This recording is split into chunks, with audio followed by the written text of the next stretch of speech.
Assalamualaikum warahmatullahi wabarakatuh. Perkenalkan, nama saya Akbar Zikrullah dari kelas TRI 2B. Di sini saya akan menjelaskan modul npcak di dalam MetaChat 1.3.3. Modul adalah suatu file Python yang berisi variabel dan fungsi yang bisa dijalankan kembali. Sementara pcak adalah modul di dalam file folder. Di sini ada langkah 1, yang dimana modul apa akan dijalankan menggunakan return. Begitupun seperti ini, beta.py, def-nya fungsi b, lalu iota.py, def-nya fungsi i, lalu sigma.py, def-nya fungsi s, lalu psi.py, def-nya fungsi p, dan seterusnya seperti ini. Lalu yang selanjutnya, langkah kedua,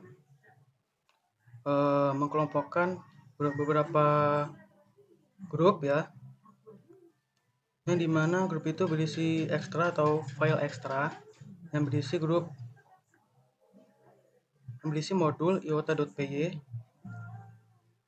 def fungsi i, lalu grup good yang berisi modul alpha.py, def fungsi a, lalu modul beta.py, def fungsi b, lalu grup base yang berisi modul sigma.py, def fungsi s, lalu modul tau.py berisi def fungsi t. Grup ugly modul psi.py, def fungsi p, modul omega.py, def fungsi o. Jadi ini adalah pohon-pohon yang ada di dalam file ekstra good, base, dan ugly yang berisi modul-modul seperti ekstra berisi iota, good berisi alpha dan beta, base berisi sigma dan tau, ugly berisi omega dan psi. Di sini yang keempat, bagaimana Anda mengubah pohon semacam itu? Di sini Anda perlu menggunakan trik yang berbeda dengan menggunakan underscore init.py. Dan ini keberadaan filenya.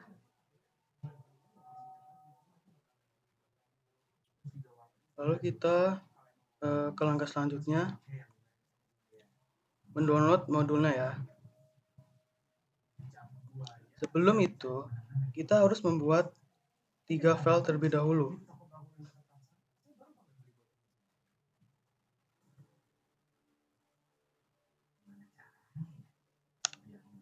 Ini folder. Kita kasih nama misalnya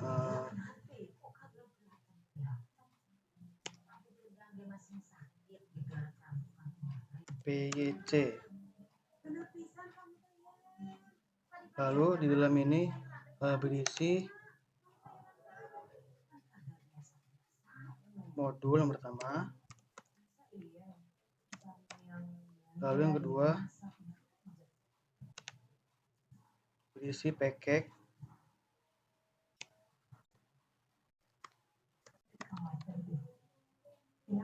yang ketiga berisi prox.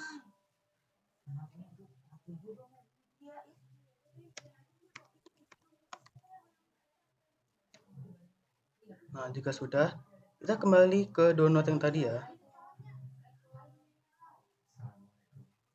Kita harus ekstrak terlebih dahulu.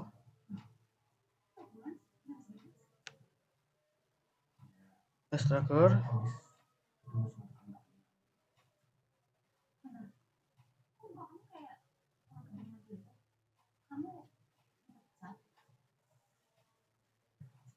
Nah, ini foldernya. Kita buka dulu. Ya, benar. Lalu kita copy saja dan masukkan ke folder tadi ya, pyc ini, ke pcak.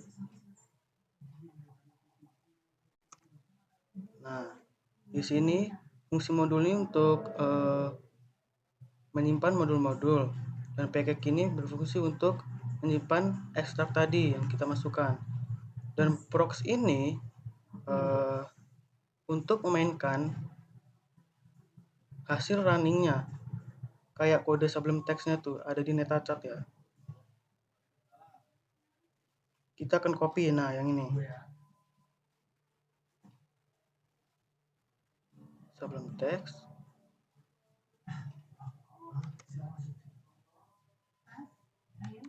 Di sini saya sudah mengcopy kodenya di step 7.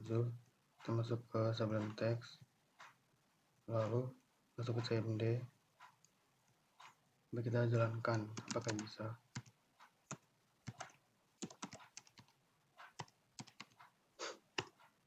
Masuk ke cdpy, cdprox, terus py main 33.py. Di sini sepertinya ada kesalahan di bagian line 2. Garis ini kita hapus, nanti ada garis miring ke sebelah kiri. Kenapa seperti ini? Karena dia tidak terbaca di dalam Python-nya.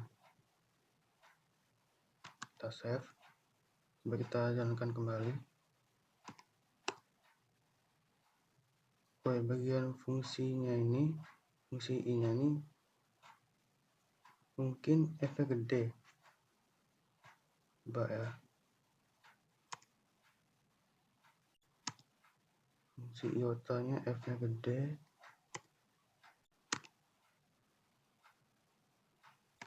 Kita save, kita jalankan apakah bisa. Ternyata bisa. Jadi di sini permasalahannya ada di dalam hurufnya ya. Fungsi i-nya F-nya kecil tadi, terus kita ganti jadi F besar. Lalu step selanjutnya mengimport modul sigma dan tau. Coba kita salin ya. Lalu kita masuk ke Sublime.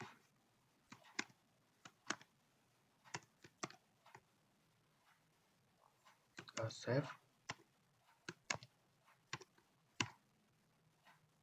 Masuk CMD. Kita jalankan. Oh, di sini permasalahan sama. Di bagian garis miring ke kanan package ini kita hapus, gantikan dengan garis miring ke kiri. Karena dia tidak terbaca. Mari kita jalankan ulang. Apakah bisa?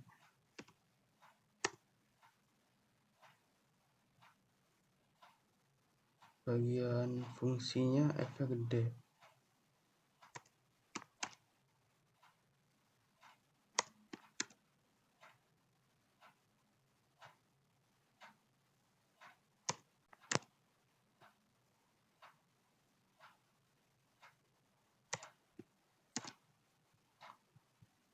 Lalu kita save,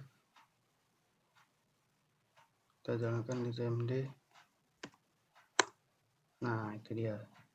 Jadi permasalahannya sama kayak sebelumnya ya. Fungsi S-nya sama fungsi T-nya tuh F-nya besar. Dan ini juga nih, tidak terbaca dalam Python-nya, package-nya ini. Langkah selanjutnya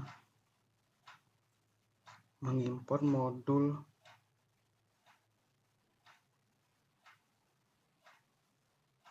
sigma alpha fungsi B fungsi I iota. Kita salin kodenya, kita masuk ke Sublime, kita taruh Sublime-nya, kita save,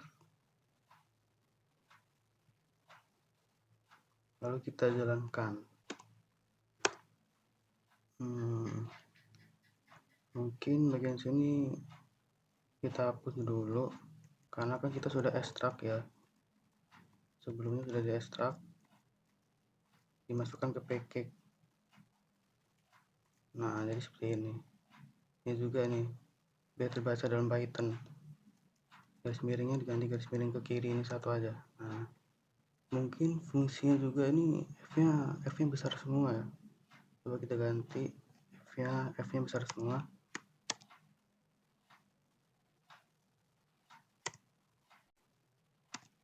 fungsi A, fungsi S, fungsi iota, fungsi beta.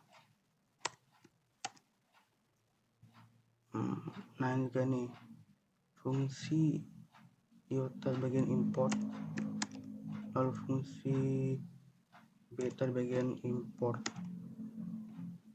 Lalu kita save dan kita jalankan ke CMD. Apakah bisa? Ternyata bisa. Jadi di sini permasalahannya cuma ada di dalam fungsi-fungsinya ya. Di bagian depannya ini huruf-hurufnya harus huruf besar, nggak boleh huruf kecil.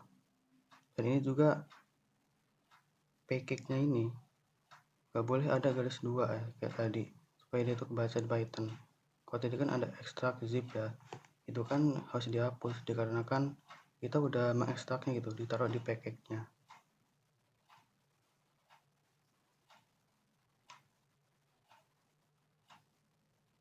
Di sini saya akan menjelaskan lab 3 ya, yaitu smart parking.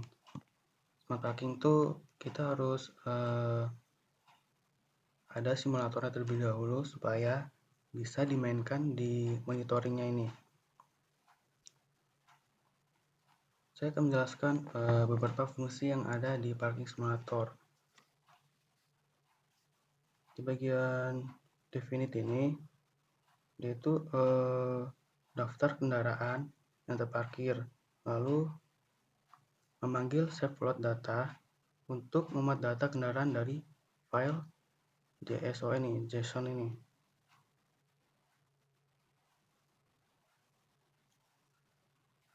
Self parked ini, self park vehicle, untuk menyimpan data ke JSON. Lalu dev save data ini untuk menyimpan self park vehicle ke dalam file parking data JSON. Identitasnya harus 2 ya, agar mudah dibaca. Lalu dev validate vehicle number, yaitu memvalidasi nomor kendaraan.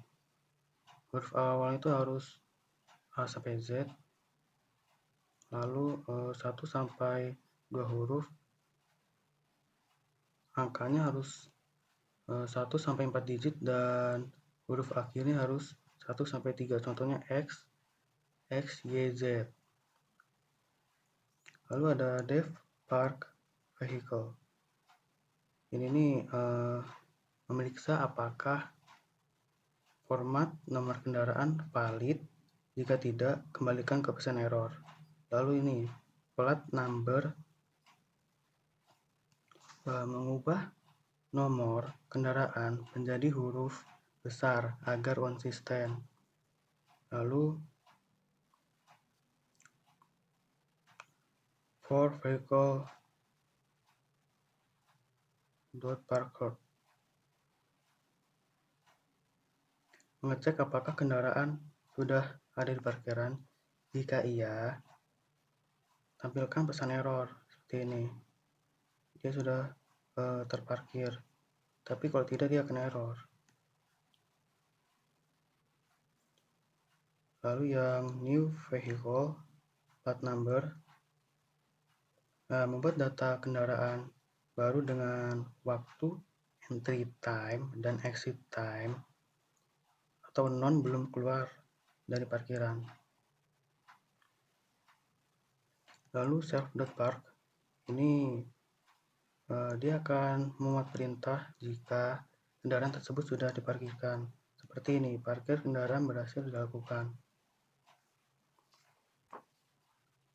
Lalu dev get park vehicle, dia ini kayak mengambil semua kendaraan yang masih terparkir, yang belum memiliki exit time, yaitu masih ada di tempat parkirnya gitu.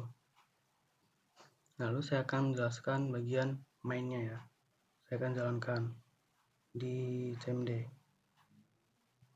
CD smart parking.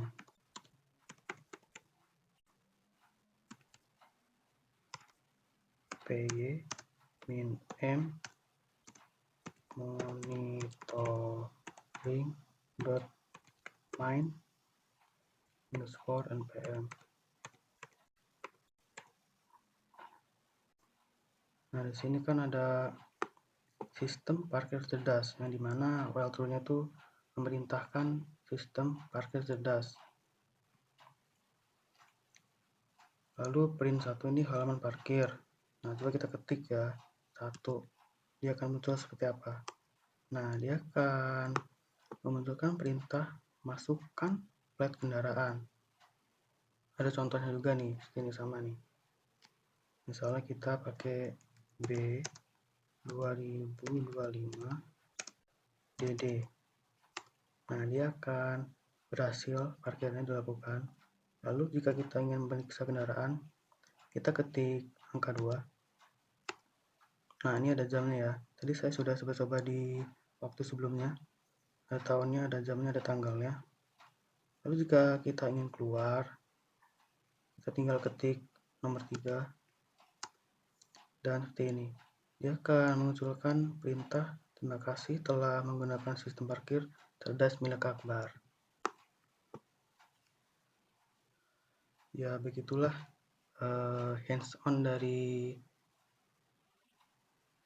NetaChat 1.3.3 dan lab 3 tentang smart parking. Jika saya ada salah, saya mohon maaf. Saya akhiri. Wassalamualaikum warahmatullahi wabarakatuh.